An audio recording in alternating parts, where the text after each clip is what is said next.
La parole est à Daniel Simonet qui va en profiter pour représenter son vœu numéro 4. Oui, merci, monsieur le maire. Cette délibération est importante. On accorde des subventions à 5 associations qui participent à l'information des Parisiennes et des Parisiennes sur le logement et l'habitat et améliorent l'accès aux droits. Il s'agit de l'ADIL, il s'agit de la CLCV Paris, de la CNL 75 et du CLC. Et leur action est extrêmement fondamentale, notamment à la fois pour prévenir des situations d'expulsion locative, pour défendre les droits des locataires contre le logement insalubre ou encore les assister dans le travail du contrôle des charges et bien d'autres domaines encore. Moi, je souhaiterais bien sûr soutenir cette délibération et en profiter pour présenter mon vœu qui souhaite attirer l'attention sur les problématiques d'insalubrité. Vous savez que quand un appartement est insalubre, qu'il s'agisse d'un appartement public ou privé, en tous les cas quand le locataire estime qu'il est face à une insalubrité, en tous les cas un non-respect du droit d'usage du locataire, il peut saisir le service technique de l'habitat, le STH, et je tiens à saluer d'ailleurs le travail du STH qui, en moins de 3 mois, répond aux sollicitations pour venir sur place dans le logement, faire son propre constat et son rapport. Néanmoins, la difficulté, c'est que j'ai l'impression, en tous les cas c'est la question aussi que je pose à travers ce vœu, est-ce que le STH transmet automatiquement son rapport au locataire? Car j'ai des témoignages de locataires qui n'ont en fait qu'un courrier résumant. Or, il me semble qu'il serait nécessaire que le STH, service technique de l'habitat, renvoie toujours systématiquement le rapport au locataire. Aussi, j'estime que les rapports du service technique de l'habitat sur des problématiques d'insalubrité devraient être systématiquement transmis également aux maires d'arrondissement, y compris quand les maires d'arrondissement ne sont pas à l'initiative de la demande de l'audit du service technique de l'habitat.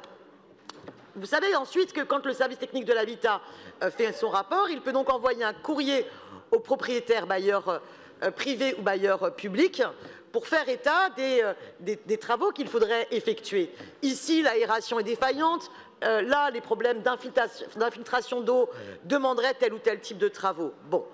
Mais quelle est la suite? Si le locataire ne relance pas, relancer, il peut très bien n'avoir aucune suite. Or, beaucoup de locataires sont totalement diminués, alors que c'est leurs droits qui sont totalement bafoués.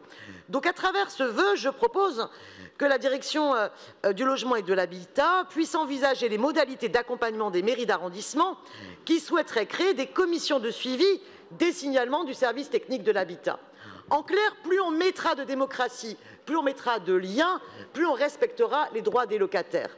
Et plus on mettra du collectif, plus ils seront respectés.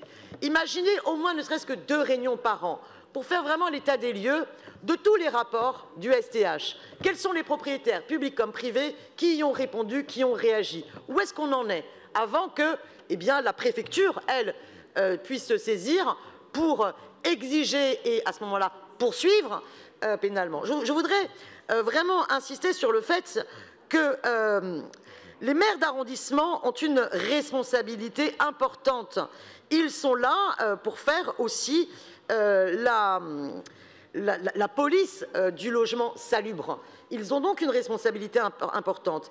Et dans l'esprit du grand Big Bang de la proximité que vous nous avez vendu lors de conseils précédemment, il serait de bon ton que ça puisse aller dans le sens des droits des locataires, pour que les locataires puissent être mieux défendus dans le cadre de ces commissions auprès des mairies d'arrondissement. Donc voilà la démarche que je souhaiterais engager au nom de tout un tas de locataires que j'ai pu rencontrer dans le logement privé, mais aussi dans les bailleurs publics, et qui peuvent attester qu'ils subissent des moisissures, qu'ils subissent des chauffages défaillants, qu'ils subissent des systèmes d'aération défaillantes. Et quand ils écrivent au STH et que le STH vient et constate et confirme qu'il y a un problème d'insalubrité, que les propriétaires soient privés, mais c'est aussi le cas des bailleurs publics Paris Habitat, RIVP, il n'y a pas de systématicité des travaux engagés. Et il y a le sentiment que les élus ne suivent pas et sont aux abonnés absents, justement, et les locataires se sentent abandonnés. Donc je souhaiterais vraiment que cette proposition qui ne fait pas contrainte aux arrondissements, puisqu'il s'agit vraiment de voir si les arrondissements sont volontaires, mais qu'elle puisse être épaulée par l'administration. Et je le répète, le STH fait un travail essentiel à ce niveau, et bien qu'on puisse avancer sur ces questions d'insalubrité. Et pour terminer, je n'en ai plus le temps hélas, les problèmes de vétusté dans le logement social mériteraient bien plus de suivi et d'implication de l'ensemble des élus, de l'ensemble des arrondissements. Je vous remercie. Merci Daniel Simonet. Je donne la parole à Yann Brossa, à la fois sur la DLH 9 et sur le vœu numéro 4. Oui, bien sûr.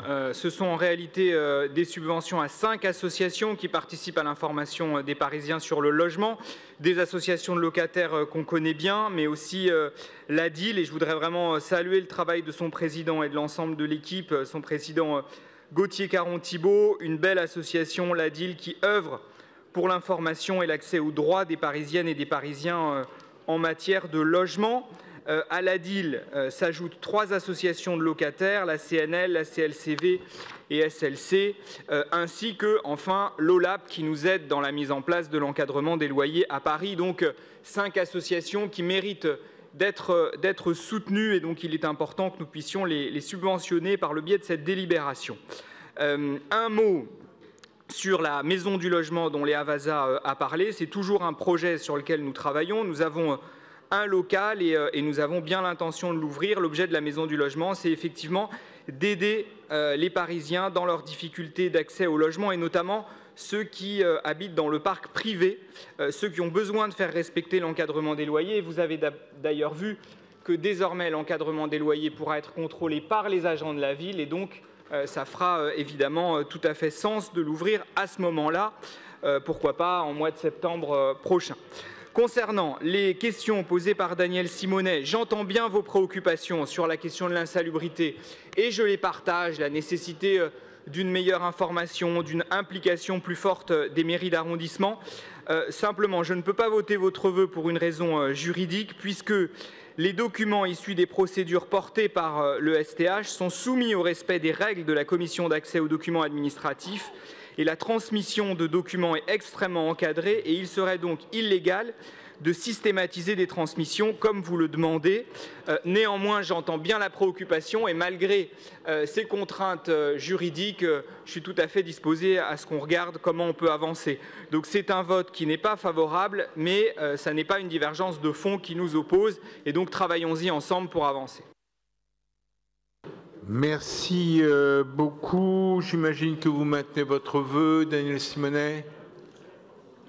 L'argument juridique ne tient pas. Il est normal que les locataires aient accès au rapport et que les maires d'arrondissement aient accès au rapport. Je vous remercie. Donc je mets d'abord aux voix le projet DLH 9 qui est pour, qui est contre, qui s'abstient, il est adopté.